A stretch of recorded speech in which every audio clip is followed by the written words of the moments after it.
Salam semua. Kita kembali lagi.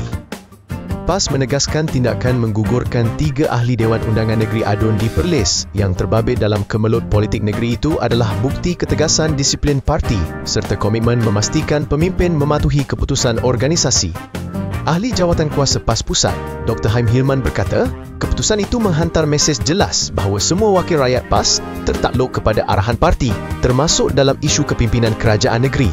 Tindakan tegas terhadap 3 adun yang terlibat dalam usaha menjatuhkan Menteri Besar adalah bukti ketegasan dan disiplin tinggi PAS terhadap pemimpinnya, katanya. Beliau berkata langkah itu bukan sekadar dikenakan kepada 3 adun terbabit tetapi isyarat kepada semua wakil rakyat PAS.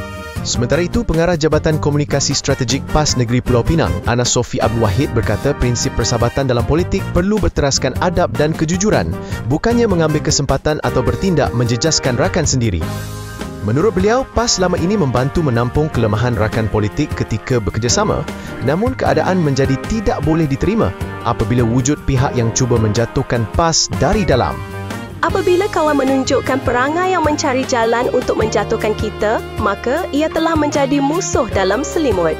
Apabila menjadi musuh, maka tidak boleh lagi bersama, katanya dalam satu kenyataan di Facebook, merujuk kepada krisis politik di Perlis. Dalam pada itu, Ana Sofi menegaskan PAS berada dalam keadaan bersedia sepenuhnya untuk menghadapi sebarang pilihan raya tanpa bergantung kepada bantuan parti lain. Beberapa pihak berpendapat telah sampai masanya PAS meninggalkan Bersatu yang kini dipimpin oleh Presiden yang lemah dan dibebani dengan kes mahkamah yang boleh mengheret PN kepada kegagalan dalam PRU 16 akan datang. Sekian dulu.